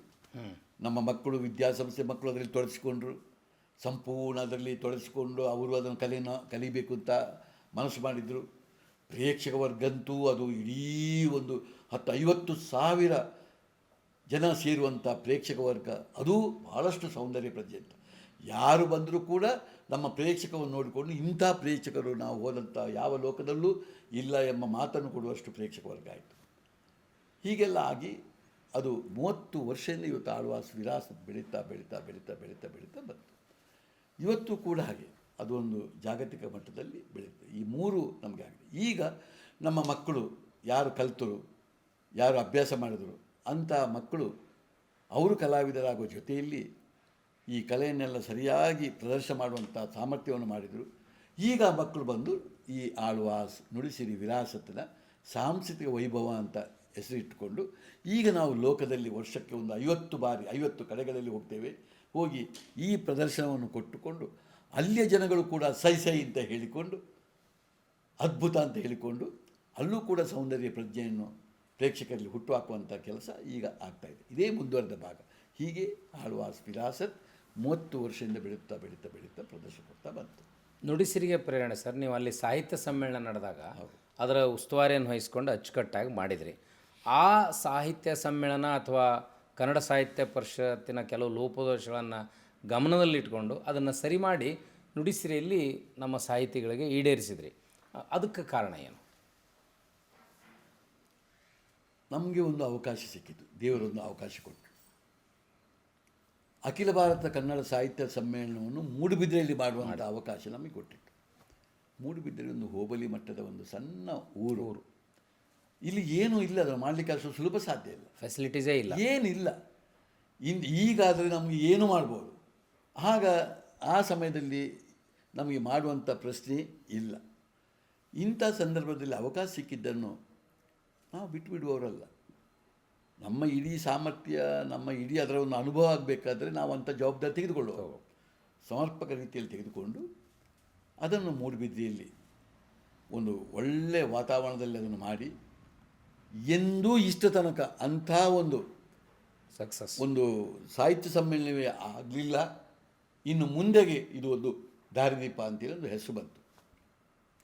10-25,000 ಜನ ಇಡೀ ರಾಜ್ಯದ ಜನಗಳು ಬಂದರು. ಅವರಿಗೆಲ್ಲರಿಗೂ ಉಳ್ಕೊಳ್ಳುವ ವ್ಯವಸ್ಥೆಯನ್ನು ಮಾಡಿದರು. ಆಮೇಲೆ ಭಾಳ ಅಚ್ಚುಕಟ್ಟುತನದ ಒಂದು ವೇದಿಕೆಗಳನ್ನೆಲ್ಲ ಮಾಡಿ ಸಮಯ ಪ್ರಜ್ಞೆ ಇದನ್ನೆಲ್ಲ ಸರಿಯಾಗಿ ಮಾಡಿಕೊಂಡೆವು. ನೀವು ನಂಬಲಿಕ್ಕಿಲ್ಲ ಸರ್, ಈಗೆಲ್ಲ 10 ಕೋಟಿ 15 ಕೋಟಿ ರೂಪಾಯಿ ದುಡ್ಡು ಕೊಡ್ತಾರೆ, 30 ಕೋಟಿವರೆಗೆ ಕೊಟ್ಟೆ. ಈಗ 30 ಕೋಟಿ ಕೊಡುವಂಥ ಪರಿಸ್ಥಿತಿ ಬಂತು. ನಮಗೆ 1 ಲಕ್ಷ ರೂಪಾಯಿ ಸಮೇತ ಅನುದಾನ ಬರಲಿಲ್ಲ. ಇಡೀ ನಮ್ಮ ಅಖಿಲ ಭಾರತ ಸಾಹಿತ್ಯ ಸಮ್ಮೇಳನ ಆಗೋವರೆಗೆ 1 ಲಕ್ಷ ರೂಪಾಯಿ ನಮ್ಮಲ್ಲಿ ಬರಲಿಲ್ಲ.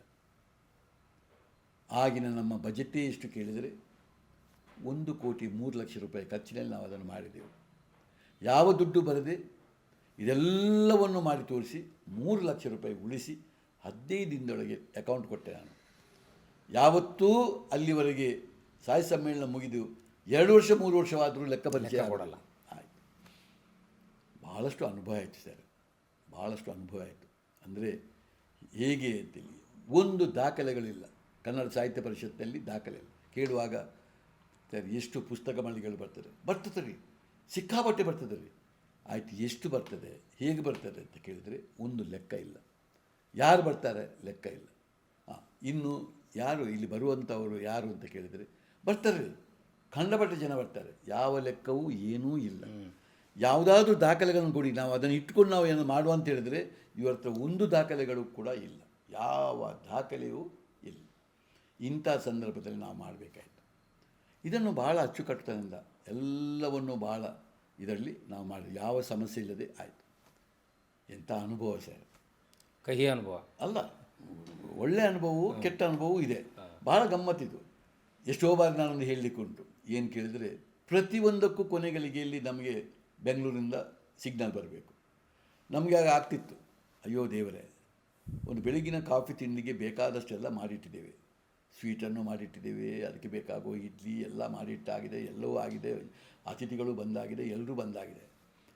ಆದರೆ ಇದಕ್ಕೊಂದು ಚಟ್ನಿ ಬೇಕು. ಆ ಚಟ್ನಿ ಎಲ್ಲಿಂದ ಬರಬೇಕು ಅಂತೇಳಿ ಬೆಂಗಳೂರಿಂದ ಬರಬೇಕು. ಈ ಚಟ್ನಿ ಬರಲೇ ಇಲ್ಲ, ನಮಗೆ ಕಾಫಿ ಕುಡಿಲಿಕ್ಕೆ ಇಲ್ಲ. ಹೀಗೆ ಸಮಸ್ಯೆಗಳು ಬರೋದು. ಇದೇ ರೀತಿ ನಂದು ಅಖಿಲ ಭಾರತ ಸಾಹಿತ್ಯ ಸಮ್ಮೇಳನದಲ್ಲಿ ಆಯಿತು. ಪ್ರತಿಯೊಂದು ಕೂಡ ಇಂಥ ಒಂದು ಸಂಪರ್ಕದ ದೋಷದಿಂದಾಗಿ, ಆದರೆ ಎಲ್ಲವೂ ನಿಸ್ಸೀಮವಾಗಿ ಹಾಗೆ ಹೋಯಿತು. ಆಗಿ ಆ ಸಾಹಿತ್ಯ ಸಮ್ಮೇಳನದ ಭಾಳ ದೊಡ್ಡ ಅನುಭವ ಆಯಿತು. ಆಗ ನಮಗೆ ಅನ್ನಿಸ್ತು, ನನಗೂ ನನ್ನ ಆಪ್ತರು ತುಂಬ ಮಂದಿ ತುಂಬ ಮಂದಿಯನ್ನು ಆಪ್ತರನ್ನು ಮಾಡಿದ್ದೆ. ಅವರೆಲ್ಲ ಕೂತ್ಕೊಂಡು ನಾವು ಚಿಂತನೆ ಮಾಡಿದೆವು. ಇದೊಂದು ಅವಕಾಶ ಬಂದಾಗ ಮೈಯಲ್ಲಿ ದೈವ ಬಂದಾಗ ಒಮ್ಮೆ ಅದನ್ನು ಮಾಡಿ, ಆಮೇಲೆ ನನಗೂ ಅದಕ್ಕೂ ಸಂಬಂಧ ಇಲ್ಲದಾಗ ನಾನು ದೂರ ಇರೋದು ಸರಿಯಲ್ಲ. ಕೇವಲ ತಪ್ಪುಗಳನ್ನು ನಾವು ಹೇಳ್ತಾ ಹೋಗೋದು, ಈ ತಪ್ಪನ್ನು ತಿದ್ದುವವರು ಯಾರು? ಈ ಪ್ರಶ್ನೆಗಳು ಬಂತು.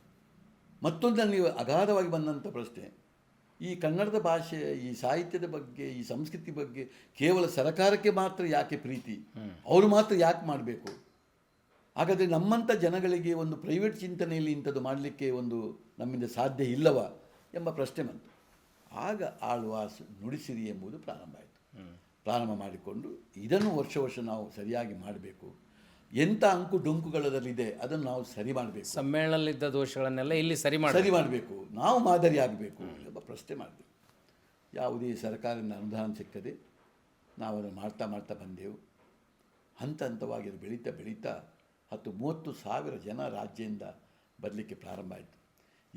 ಎಲ್ಲೂ ಉಲ್ಲೇಖ ಮಾಡುವಾಗ ಆಳ್ವಾಸ್ ನುಡಿಸಿರಿಯನ್ನು ಬಿಟ್ಟು ಉಲ್ಲೇಖ ಮಾಡಿದಂಥ ಪರಿಸ್ಥಿತಿ ಬಂದು ಹೋಗಿತ್ತು. ಇದು ನಮ್ಮ ನುಡಿಸಿರಿ ನಡೆದು ಬಂದ ರೀತಿ. ಈಗ ಅದೆಲ್ಲ ನಿಮಗೆ ಗೊತ್ತಿತ್ತು, ಇದು ವ್ಯವಹಾರ ಅಲ್ಲ, ಇದು ತೊಂದರೆ ಆಗುವಂಥದ್ದು ಅಂತ. ಆ ಕ್ಯಾಲ್ಕುಲೇಟೆಡ್ ರಿಸ್ಕ್ ಇತ್ತಲ್ಲ, ನಿಮಗೆ ಇದನ್ನು ನಾನು ಸರಿ ಮಾಡಿಕೊಳ್ಳಬಹುದು ಅಂತ ಇದ್ದ ಆತ್ಮವಿಶ್ವಾಸ ಏನು? ಎಜುಕೇಷನ್ಸ್ ಇನ್ಸ್ಟಿಟ್ಯೂಷನ್ಲಿಂದನೂ ನಿರೀಕ್ಷಿಸಿದ ಮೊತ್ತದ ಹಣ ಬರಲ್ಲ, ಸರ್ಕಾರದಿಂದ ಅನುದಾನ ಬರೋಂಗಿಲ್ಲ, ಅನುದಾನಿತ ಶಾಲೆ ಕಾಲೇಜುಗಳಿಲ್ಲ, ಹೆಲ್ತ್ ಸರ್ವಿಸಸ್ನಲ್ಲೂ ಬರಲ್ಲ. ಅಂಥ ಟೈಮ್ನಲ್ಲಿ ಮನುಷ್ಯ ರಿಸ್ಕ್ ತೊಗೋಬೇಕಾದಾಗ ಬಹಳ ಆಲೋಚನೆ ಮಾಡಬೇಕಾಗತ್ತೆ. ನೀವು ಆ ಆಲೋಚನೆಯನ್ನು ಮೀರಿದ ಹುಂಬತನ ಯಾಕೆ ಬಂತು ಸರ್? ಅದು ಏನಾಯಿತು ಅಂತ ಹೇಳಿದರೆ, ಇದನ್ನೆಲ್ಲ ಮಾಡುವಾಗ ಜನರ ಭಾಳ ದೊಡ್ಡ ಸಪೋರ್ಟ್ ಬಂತು. ಮಾನಸಿಕವಾಗಿ ಭಾಳ ಬಲಿಷ್ಠವಾಗಿ ನನಗೆ ಸಪೋರ್ಟ್ ಮಾಡಿದರು. ಮಾಡ್ತಾ ಹೋಗೋ ನಮ್ಮ ಕೈ ತಪ್ತದೆ. ಜನಗಳು ಇಷ್ಟು ಪ್ರಮಾಣದಲ್ಲಿ ಬಂದಾಗ ಅದೇ ಒಂದು ಅದರ ಮೌಲ್ಯವನ್ನು ಉಳಿಸಬೇಕು. ಮತ್ತು ವರ್ಷ ಜಾಸ್ತಿ ಆಗಬೇಕು. ಯಾಕಂತ ಹೇಳಿದರೆ ನಾವು ಪ್ರತಿ ನುಡಿಸಿರಿ ಮುಗಿಯುವಾಗಲೂ, ಪ್ರತಿ ವಿರಾಸತ್ತು ಮುಗಿಯುವಾಗಲೂ ನಿಮ್ಮಂಥವರು ಒಂದು ಪ್ರಶ್ನೆ ಕೇಳ್ತಾರೆ, ಇಷ್ಟ ತನಕದ ನುಡಿಸಿರಿಯಲ್ಲಿ, ಇಷ್ಟ ತನಕದ ವಿರಾಸತ್ತಲ್ಲಿ ಯಾವುದು ನಿಮಗೆ ಬಹಳಷ್ಟು ತೃಪ್ತಿ ಕೊಟ್ಟದ್ದು ಅಂತ ಹೇಳ್ತಾರೆ. ಆಗ ನಾನು ಹೇಳುವಂಥ ಪ್ರಶ್ನೆ ಏನು ಕೇಳಿದರೆ, ಈ ವರ್ಷದ ನುಡಿಸಿರಿಯೇ ನನಗೆ ತೃಪ್ತಿ, ಈ ವರ್ಷದ ವಿರಾಸತ್ತೇ ನನಗೆ ಭಾಳಷ್ಟು ತೃಪ್ತಿ ಕೊಟ್ಟಿದೆ ಅಂತ. ಇದು 2 ಕಾರಣಕ್ಕಾಗಿ. ಒಂದು, ಇದರ ಮುಂದಿನ ಫ್ಯೂಚರ್ ಈ ವರ್ಷದ್ದೇ ಭಾಳ ಅದ್ಭುತವಾಗಿದ್ದರೆ ಇನ್ನು ಮುಂದೆ ಅದು ಪುನಃ ಅದ್ಭುತ ಆಗಬೇಕು. ಹಾಗೆ ಅದೊಂದು ನಮ್ಮ ಹೋಗೋ ದಾರಿ ಭಾರಿ ಚಂದ ರೀತಿಯಲ್ಲಿ ಇರಬೇಕು ಅಂತ. ಮತ್ತು ನಮಗೂ ಸಹ ಹಾಗೆ ಬಂದವರಿಗೆ ಒಂದು ಹೊಸ್ತನ ಈ ಸಲ ನುಡಿಸಿದಲ್ಲಿ ಏನು, ಈ ಸಲ ವಿರಾಸತ್ತಿನಲ್ಲಿ ಏನು, ಯಾರು ಕಲಾವಿದರು ಬರ್ತಾರೆ, ಏನು ಕಥೆ ಇದೆ ಎಂಬುದು ಸಂದೇಶ ಹೋಗಬೇಕಲ್ಲ ಸರ್. ಹೀಗೆ ಬೆಳೀತಾ ಹೋಯಿತು. ಆದರೆ ಒಂದು ಮಾತ್ರ ನನ್ನ ಮನಸ್ಸಲ್ಲಿತ್ತು, ಯಾವ ಸಂದರ್ಭದಲ್ಲೂ ನನ್ನ ಪರಿಸ್ಥಿತಿಯನ್ನು ನೋಡಿಕೊಂಡು, ನನ್ನ ಪರಿಸ್ಥಿತಿ ಅದು ಆರೋಗ್ಯದಲ್ಲಿರ್ಬೋದು, ಅಥವಾ ನನ್ನ ಕ್ರಿಯಾಶೀಲತೆಯಲ್ಲಿರ್ಬೋದು, ಅಥವಾ ನನ್ನ ಫೈನಾನ್ಷಿಯಲ್ ವಿಷಯದಲ್ಲಿರ್ಬೋದು, ಎಲ್ಲದರಲ್ಲಿ ಅವಲೋಕಿಸಿಕೊಂಡು ಇದನ್ನು ಯಾವ ರೀತಿಯಲ್ಲಿ ಬದಲಾವಣೆ ಮಾಡಲಿಕ್ಕೂ ನಾನು ಸಿದ್ಧ. ಒಂದು ಸಲ ನುಡಿಸಿರಿ ಹೀಗಿತ್ತು, ಈಗ ನುಡಿಸಿರಿ ಹೀಗೆ. ಒಂದು ಸಲ ವಿರಾಸತ್ತು ಹೀಗಿತ್ತು, ಈಗಂತೂ ಸ್ವಲ್ಪ ನಾನು ಇದೆಲ್ಲ ಬ್ಯುಸಿಯಾಗಿದ್ದರಿಂದ ಇನ್ನು ಸಂಪೂರ್ಣ ಬರುವ ವರ್ಷ ನಮ್ಮ ನುಡಿಸಿರಿ ವಿರಾಸತ್ತನ್ನು ಎರಡನ್ನೂ ಇಟ್ಟುಕೊಂಡು ನಾನು ಒಟ್ಟಿಗೆ ಮಾಡ್ತಾ ಇದ್ದೇನೆ. ಮಾಡಿಕೊಂಡು ಇದಕ್ಕೊಂದು ಹೊಸ ಬೇರೆ ರೂಪವನ್ನು ಕೊಡಬೇಕು ಅಂತ ಇದ್ದೇನೆ ನಾನು. ಅಂದರೆ ಮಾಮೂಲು ಬಂದ ರೂಪ. ಇಲ್ಲಿ ಬರೀ ಸಾಹಿತ್ಯದ ಸಂವಾದ ಇರ್ತಿತ್ತು, ಇಲ್ಲಿ ಬರೀ ಮನೋರಂಜನೆ ಇರ್ತಿತ್ತು, ಸಾಂಸ್ಕೃತಿಕ ಕಾರ್ಯಕ್ರಮ ಇತ್ತು. ಈಗ ಸಾಹಿತ್ಯ ಮತ್ತು ಸಂಸ್ಕೃತಿಯನ್ನು ಮರ್ಜ್ ಮಾಡ್ತೇವೆ. ಬೆಳಿಗ್ಗಿಂದ ಸಂಜೆವರೆಗೆ ಸಾಹಿತ್ಯ, ನಮ್ಮ ಬೇರೆ ಬೇರೆ ಜಲವಂತವಾದಂಥ ಕೆಲವು ಸಮಸ್ಯೆಗಳನ್ನ ಇಟ್ಟುಕೊಂಡು ನಾವು ಚರ್ಚೆ, ಸಂಜೆ ಹೊತ್ತಲ್ಲಿ ಸಾಂಸ್ಕೃತಿಕ ವೈಭವ, ಅದರಲ್ಲಿ ಇಡೀ ಒಂದು ಸಾಂಸ್ಕೃತಿಕವಂತ ಬದುಕು. ಇಲ್ಲೂ ಕೂಡ ಹಾಗೆ ನಾವು ಇಷ್ಟು ಮಾತ್ರ ಅಲ್ಲ, ಅದರೊಟ್ಟಿಗೆ ಹಲವಾರು ವಿಚಾರಗಳನ್ನೆಲ್ಲ ಸೇರಿಸಿಕೊಂಡು ಬಂದವರಿಗೆ ಯಾರಿಗೂ ಒಂದು ಆಗದಾಗೆ ಭಾಳ ಜಾಗ್ರತೆಯಲ್ಲಿ ಮಾಡಬೇಕು ಅಂತ ಇದ್ದೇನೆ.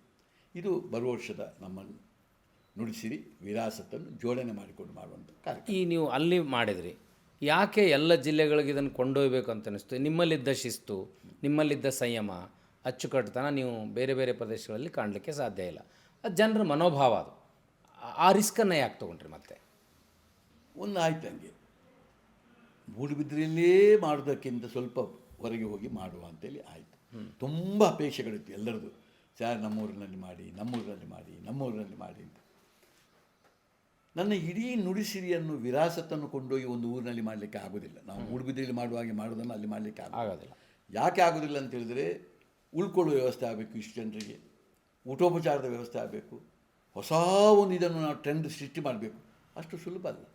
ಆ ಮೂಡುಬಿದ್ರೆಯಲ್ಲಿ ಮಾಡದೆ ಅಲ್ಲಿ ಮಾಡುವಾಗ ಆ ಪಾವಿತ್ರ್ಯತೆಯನ್ನು ಉಳಿಸ್ಕೊಳ್ಳಿಕ್ಕೆ ಸಾಧ್ಯವೇ ಇಲ್ಲ, ಆ ಮಾತೇ ಇಲ್ಲ. ಆದರೆ ನುಡಿಸಿರಿ ವಿರಾಸತ್ತನ್ನು ನೆಪವಾಗಿಟ್ಟುಕೊಂಡು ನಮ್ಮ ವಿದ್ಯಾರ್ಥಿಗಳ ವರ್ಗವನ್ನು ಕೊಂಡೋಗಿ ಅಲ್ಲಿ 3 ಗಂಟೆ ಕಾರ್ಯಕ್ರಮ ಮಾಡಲಿಕ್ಕೆ ನನಗೆ ಕಷ್ಟ ಆಗಲಿಕ್ಕಿಲ್ಲ. ಇದನ್ನು ನಾನು ಮಾಡಿದೆ ಮುಂದುವರೆದ ಭಾಗವಾಗಿ. ಏನು ಕೇಳಿದರೆ, ಪ್ರತಿ ಎಲ್ಲಿ ಅಪೇಕ್ಷೆ ಇದೆ, ಎಲ್ಲಿ ಜನಗಳಿದ್ದಾರೆ ಅಲ್ಲಿ ಹೋಗಿ ಸಮಾನ ಮನಸ್ಕರಿದ್ದಾರೆ ನೋಡಿಕೊಂಡು ನಮ್ಮ 3 ಗಂಟೆ ಕಾರ್ಯಕ್ರಮ ಈಗ ನಿನ್ನೆ ಇಲ್ಲಿ ಮಾಡಿದಾಗೆ ಇದು ನಮ್ಮ ಸಕ್ಸಸ್ ಆಯಿತು. ಇದು ಏನು ತೊಂದರೆ ಆಗಲಿಲ್ಲ. ಅಲ್ಲ, ಇದಕ್ಕೂ ಇನ್ವೆಸ್ಟ್ಮೆಂಟ್ ಆಗಿ ನೀವೇ ಹಾಕಬೇಕಲ್ಲ. ಇದು ಹೌದು. ಇದರಲ್ಲಿ ಏನು ಅಂತ ಹೇಳಿದ್ರೆ ಸ್ವಲ್ಪ ಊರಿನ ಜನರನ್ನು ನಾನು ವಿಶ್ವಾಸಕ್ಕೆ ತಗೊಂಡೆ. ನಮಗೆ ಅಲ್ಲಿ ಹೋಗಿ ಉಳ್ಕೊಳ್ಳುವಂಥ ವ್ಯವಸ್ಥೆ ಅವ್ರು ಮಾಡಿಕೊಡ್ತಾರೆ, ನಮಗೆ ಸ್ವಲ್ಪ ಊಟೋಪಚಾರದ ವ್ಯವಸ್ಥೆಯನ್ನು ಅವ್ರು ಮಾಡಿಕೊಳ್ತಾರೆ, ಸ್ವಲ್ಪ ವೇದಿಕೆ ಮತ್ತು ಅಲ್ಲಿ ಕೆಲವು ಪ್ರಚಾರ ಮತ್ತು ಅಲ್ಲಿ ಕೆಲವು ಕೃಷಿ ಇದನ್ನೆಲ್ಲ ಮಾಡುವಂಥ ವಿಚಾರಗಳನ್ನು ಸ್ವಲ್ಪ ಅವ್ರು ಮಾಡ್ತಾರೆ.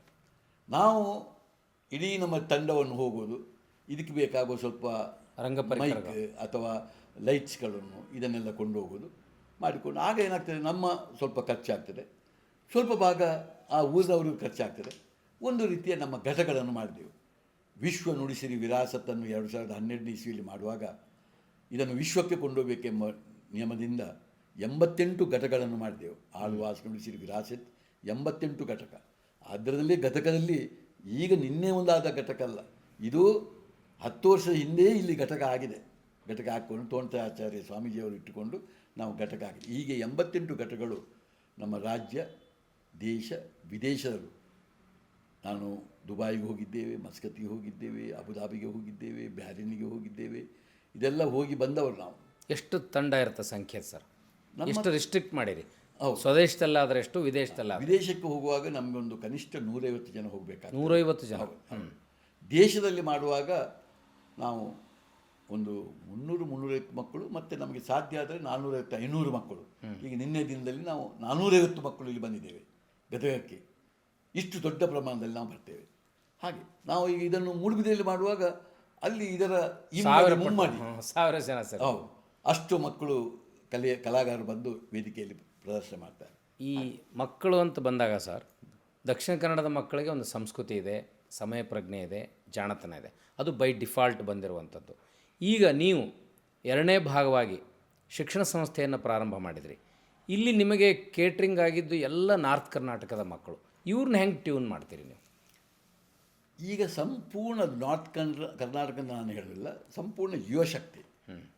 ಅದು ನಮ್ಮ ಮೂಡುಬಿದಿರೆಯನ್ನು ಮೀರಿ, ಇಡೀ ರಾಜ್ಯವನ್ನು ಮೀರಿ, ನಮ್ಮ ದೇಶವನ್ನು ಮೀರಿ ಹೊರದೇಶಕ್ಕೂ ಹೋಗಿದೆ. ಇಂಥ ಯುವತಿಯರು ನನ್ನೊಟ್ಟಿಗೆ ಬಂದ ಮೇಲೆ ನಾವು ಅವ್ರನ್ನ ಮೋಲ್ಡ್ ಮಾಡಬೇಕು, ಅವ್ರನ್ನ ಟ್ರೈನ್ ಮಾಡಬೇಕು. ಇದೇ ಬೇಕಾದ್ದು, ಆ ಶಿಸ್ತು, ಆ ಸಮಯ ಪರಿಪಾಲನೆ, ಹೇಗೆ ಆ ಬದ್ಧತೆ, ಅದನ್ನೆಲ್ಲ ಮಾಡಿಕೊಡ್ಬೇಕು. ಇದು ನಾವು ಪ್ರಾರಂಭದಲ್ಲಿ ಮಾಡುವ ಕೆಲಸ. ಅವ್ರನ್ನ ಅದರೊಳಗೆ ಬರಬೇಕಾದ್ರೆ ಫ್ಯಾಷನ್ ಆಗಿ ಬರಲಿಕ್ಕೆ ಬಿಡೋದಿಲ್ಲ. ಅದು ಪ್ಯಾಷನ್ ಆಗಿ, ಬದ್ಧತೆಯಿಂದ, ಅವರ ಆಸಕ್ತಿಯಿಂದ ಬಂದು ಅವರಿಗೆ ಟ್ರೈನಿಂಗ್ ಕೊಟ್ಟು. ಈಗ ಎಲ್ಲರೂ ನೋಡ್ತಾರೆ, ಈಗ ನಿನ್ನೆ ನೋಡಲಿ, ಅವರವರಷ್ಟಿಗೆ ಎಲ್ಲ ಮುಖವರ್ಣಕ್ಕೆ ಇರ್ಬೋದು, ಮೇಕಪ್, ಅವರು ಡ್ರೆಸ್ಗಳನ್ನು ಅವರೇ ಜೋಡಣೆ ಮಾಡಿಕೊಂಡು ಅವರೇ ತಯಾರಾಕೊಂಡು ಬರುವುದು, ಅದನ್ನು ಹೋಗುವುದು, ಆ ಒಂದು ನಿಮಿಷವಲ್ಲಿ ಗ್ಯಾಪ್ ಕೊಡದೆ ಅದು ಆಗುವಂಥದ್ದು, ಒಂದು ಸದ್ದು ಗದ್ದಲ ಅದು ಇಲ್ಲದೆ ನಮ್ಮ ಮಕ್ಕಳೊಂದು ದೇವರ ಮಕ್ಕಳಾಗಿ, ಅಂತಹ ಟ್ರೈನ್ ಮಕ್ಕಳಾಗಿರ್ತಾರೆ. ಇದಿಲ್ಲದೆ ಹೋದರೆ ನಾವು ಕಾರ್ಯಕ್ರಮ ಕೊಡೋದು ಹೇಗೆ? ಅದು ಸಾಧ್ಯವೇ ಇಲ್ಲ. ಇದು ನಮ್ಮ ಟ್ರೈನಿಂಗ್. ಆ ಟ್ರೈನಿನ ಮುಖಾಂತರ ಅವರನ್ನು ಹಾಗೆ ಮಾಡಿಕೊಂಡು ಅವರು ಮತ್ತೆ ಊರಿಗೆ ತೋರಿಸ್ಬೇಕು, ಅಬ್ಬಾ ಅಂತೇಳಿ ತೋರಿಸ್ಬೇಕು. ಇದು ನಮ್ಮ ಮುಖ್ಯ ಉದ್ದೇಶ. ಅದೇನು ಕಷ್ಟ ಇಲ್ಲ. ಈಗ ಶಿಕ್ಷಣ ಸಂಸ್ಥೆಯನ್ನು ಪ್ರಾರಂಭ ಮಾಡಿದಾಗ ಆಗ ಕೆಲವು ಸಂಸ್ಥೆಗಳು ಇದ್ದವು ಸರ್, ಸೈನ್ಸ್ ಕ್ವಾಲಿಟಿ ಎಜುಕೇಷನ್ ಕೊಡಲಿಕ್ಕೆ.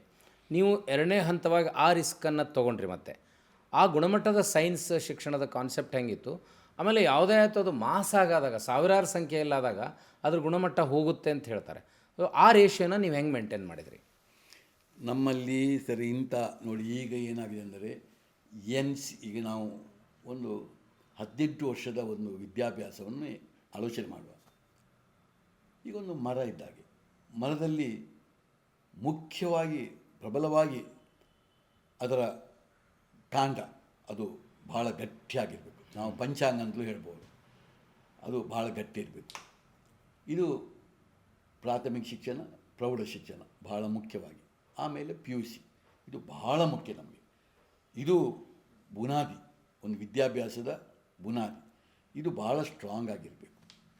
ಈ ದೃಷ್ಟಿಯಲ್ಲಿ ನಮ್ಮ ವಿದ್ಯಾಸಂಸ್ಥೆಯಲ್ಲಿ ಕನ್ನಡ ಮಾಧ್ಯಮವೂ ಇದೆ, ಇಂಗ್ಲೀಷ್ ಮಾಧ್ಯಮವೂ ಇದೆ, CBSEಯೂ ಇದೆ, ICSEಯೂ ಇದೆ. 4 ವ್ಯವಸ್ಥೆಗಳು ನಮ್ಮ ಪ್ರಾಥಮಿಕ ಪ್ರೌಢ ಶಿಕ್ಷಣದಲ್ಲಿ ಇದೆ. ಸುಮಾರು 6,500 ಮಕ್ಕಳು ಅದರ ಒಳಗಿದ್ದಾರೆ. ಈ 4 ಸಿಸ್ಟಮ್ನಲ್ಲಿ ಇದರಲ್ಲಿದ್ದಾರೆ. ಕನ್ನಡ ಮಾಧ್ಯಮ ಸಂಪೂರ್ಣ ಉಚಿತ. ಅದರಲ್ಲಿ ಏನು ಹೇಳಲಿಕ್ಕಿಲ್ಲ, ಎಲ್ಲವೂ ಉಚಿತ, ಎಲ್ಲ ವಸತಿ. ಇಷ್ಟು ಮಕ್ಕಳು ಇರೋದು ವಸತಿಯಲ್ಲಿ. ಆಯಿತು. ಮುಂದೆ ಇಂಗ್ಲೀಷ್ ಮಾಧ್ಯಮ ಆಗುವಾಗ ಸ್ವಲ್ಪ ಅದರಲ್ಲಿ ಕೆಲವರಿಗೆ ದತ್ತು ಸ್ವೀಕಾರ ಇದೆ, ಇನ್ನು ಪೇಮೆಂಟ್ ಮಾಡುವಂಥದ್ದು, ಅದು ಹೆಚ್ಚು ಪೇಮೆಂಟ್ ಏನಿಲ್ಲ. CBSE ಹೊಸ ಸಿಸ್ಟಮ್, ಇಲ್ಲೂ ಕೂಡ ಇದೇ ICSರಲ್ಲೂ ಇದೇ ರೀತಿ ಹೋಗ್ತದೆ. ಇನ್ನು ಇದು ಬಲವಾಗಿ ಬರಬೇಕು. ಇಲ್ಲೇ ಸರಿಯಾದ ಸೆಗ್ರಿಗೇಟ್ ಆಗಬೇಕು. ಅವರ ಸಾಮರ್ಥ್ಯ ಅವರಿಗೆ ಗೊತ್ತಾಗಬೇಕು.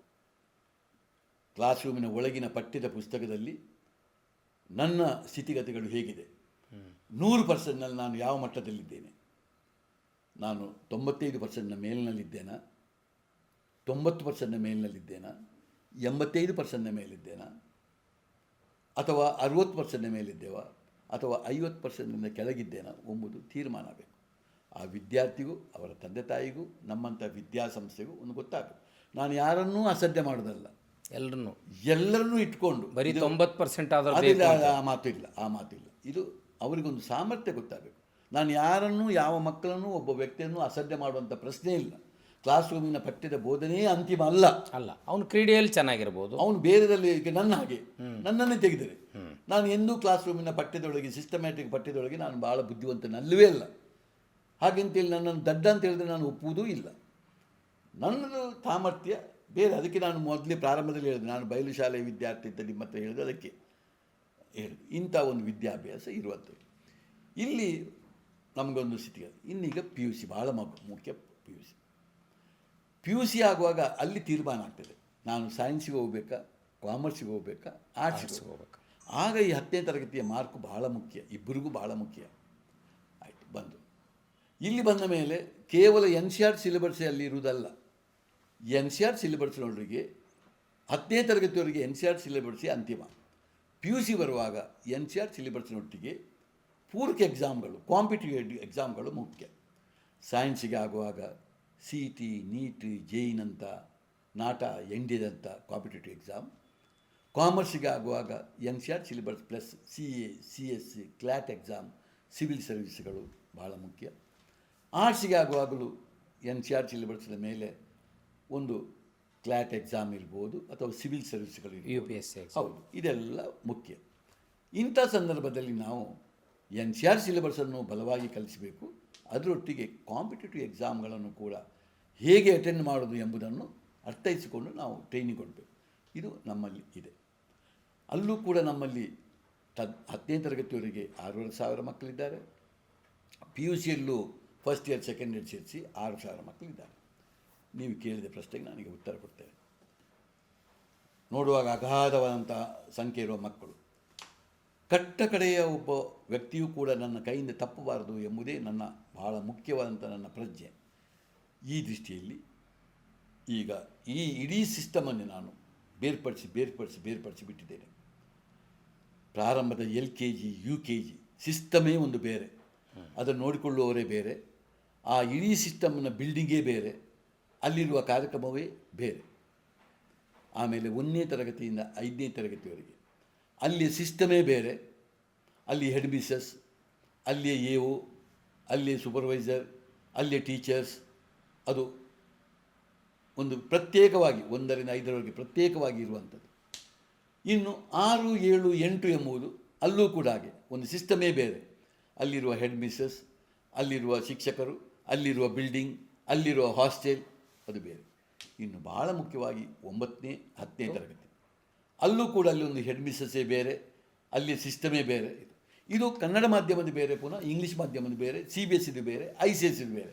ಆಗ ತುಂಡು ಬೇರ್ಪಡಿಸಿಕೊಂಡು ಎಲ್ಲಿ ಇದರಲ್ಲೂ ಕೂಡ 85% ಮೇಲೆ ಮಾರ್ಕ್ ತೆಗೆಯುವಂಥ ಮಕ್ಕಳನ್ನೇ ಪುನಃ ಸಪ್ರೇಟ್ ಮಾಡಿಟ್ಟುಕೊಂಡು ಅವರಿಗೆ ಸ್ವಲ್ಪ ಹೆಚ್ಚು ಲೋಡ್ಗಳು ಕೊಡುವ ಹಾಗೆ ಹೆಚ್ಚು ಕೆಲವು ಟ್ರೈನಿಂಗನ್ನು ಕೊಡುವಂಥ ರೀತಿಗಳನ್ನು ಮಾಡಿಕೊಂಡು ಅಲ್ಲಿದ್ದೇವೆ. ಆಗ ಎಲ್ಲ ಮಕ್ಕಳು ಕೂಡ ನನ್ನ ಹತ್ತೊಟ್ಟಿಗೆ ಬರ್ತಾರೆ. ಕ್ರೀಡೆಗೆ ಸಂಬಂಧಪಟ್ಟ ಮಕ್ಕಳೇ ಬೇರೆ, ಮತ್ತು ಸಾಂಸ್ಕೃತಿಕ ಸಂಬಂಧಪಟ್ಟ ಮಕ್ಕಳೇ ಬೇರೆ. ಅವರು ಅಲ್ಲಲ್ಲಿದ್ದುಕೊಂಡು ಅವರವರ ಚಟುವಟಿಕೆಗಳು ನಡೀತಾರೆ, ಒಬ್ರಿಗೊಬ್ಬರಿಗೆ ಡಿಸ್ಟರ್ಬೆನ್ಸ್ ಇಲ್ಲ. ಇನ್ನು PUC ಬಂದಾಗ ಸೈನ್ಸೇ ಬೇರೆ, ಕಾಮರ್ಸೇ ಬೇರೆ, ಆರ್ಟ್ಸೇ ಬೇರೆ. ಇದನ್ನು 16 ವಿಭಾಗವಾಗಿ ವಿಂಗಡಿಸಿದ್ದೇನೆ. PCMBಯ ಸಿಸ್ಟಮೇ ಬೇರೆ. ಒಂದು ಸಿಸ್ಟಮ್ನಲ್ಲಿ ಫಸ್ಟ್ ಇಯರ್, ಸೆಕೆಂಡ್ ಇಯರ್ ಸೇರಿಸಿ 400 ಮಕ್ಕಳಿಗಿಂತ ಹೆಚ್ಚಾಗಲಿಕ್ಕಿಲ್ಲ. ಅದು ಭಾಳಷ್ಟು ಬುದ್ಧಿವತ್ತಿದ್ದಂಥ ಮಕ್ಕಳ ವರ್ಗವೇ ಬೇರೆ, ಎ ವಿಭಾಗ, ಬಿ ವಿಭಾಗ, ಸಿ ವಿಭಾಗ ಹೀಗೆ ಹೋಗ್ತದೆ. ಆಮೇಲೆ ಬಯಾಲಜಿ ಇಲ್ಲದಂಥ PCM-C, PCM-S, PCM-E ಇರುವಂಥ ವಿಭಾಗವೇ ಬೇರೆ. JEE IITಗೆ ಹೋದಂಥ ಮಕ್ಕಳ ವಿಭಾಗವೇ ಬೇರೆ. ಆಮೇಲೆ ಕಾಮರ್ಸ್ಗೆ ಹೋಗುವಂಥ ಮಕ್ಕಳ ಅಲ್ಲೂ ಕೂಡ ಹಾಗೆ, ಅಲ್ಲಿ CA CS ಕಲಿಯುವಂಥ ಮಕ್ಕಳ ವಿಭಾಗವೇ ಬೇರೆ, ಇದು ಬೇರೆ. ಇದರೊಟ್ಟಿಗೆ ಲೋಕಲ್ ಮಕ್ಕಳವರ ವಿಭಾಗವೇ ಬೇರೆ. ಹೀಗೆಲ್ಲ ಮಾಡಿ 16 ವಿಭಾಗಗಳನ್ನು ಮಾಡಿದ್ದೇವೆ. ಅಲ್ಲಿರುವ 6,000 ಮಕ್ಕಳು ಈ 16 ವಿಭಾಗದಲ್ಲಿ ತುಂಡು ಮಾಡಿ ಮಾಡಿ ಮಾಡಿ ಮಾಡಿ ಇಂಡಿವಿಜುವಲ್ ಒಂದು PUC ಕಾಲೇಜ್ ಇದ್ದ ಹಾಗೆ ಮಾಡಿಬಿಟ್ಟಿದ್ದೇನೆ. ಪ್ರಿನ್ಸಿಪಾಲ್ ಒಬ್ಬ, ಕೆಳಗೆ 16 ಜನ ಕೋಆರ್ಡಿನೇಟರ್, ಆಮೇಲೆ ಅಲ್ಲಿರುವಂಥ ಎಲ್ಲ ಶಿಕ್ಷಕರು, ಪ್ರತ್ಯೇಕ ವ್ಯವಸ್ಥೆ, ಅವರಿಗೆ ಹಾಸ್ಟೆಲ್ ಅಥವಾ ಕಲಿಕಾ ಕ್ರಮಗಳೇ ಪ್ರತ್ಯೇಕ, ಒಂದು ಸೂರಿನಡಿಯಲ್ಲಿ ಒಂದು ಇದರ ಅಡಿಯಲ್ಲಿ ಏಕಕಾಲದಲ್ಲಿ ಎಲ್ಲ ಕಡೆಯಲ್ಲಿ ಒಂದು ಸಿಸ್ಟಮ್ ನಡೀತಾ ಹೋಗ್ತದೆ. ಇದು ನಮ್ಮಲ್ಲಿರುವ system. But one man management ಇರುತ್ತೆ ಸರ್, ಸಿಂಗಲ್ ಮ್ಯಾನ್ ಮ್ಯಾನೇಜ್ಮೆಂಟ್ ಇರುತ್ತಲ್ಲ, ಆ ಲೆಗಸಿ ಒಬ್ಬ ವ್ಯಕ್ತಿಗೆ ಕೇಂದ್ರಿತವಾದರೆ, ನೀವು ಸಿಸ್ಟಮನ್ನು ಕ್ರಿಯೇಟ್ ಮಾಡ್ಕೊಳ್ಳಿ ಅಂದರೆ ಹೂ ಈಸ್ ಆಫ್ಟರ್ ಆಳ್ವ ಅನ್ನುವಂಥ ಪ್ರಶ್ನೆ ಉಳಿದು ಬಿಡುತ್ತೆ ಸರ್.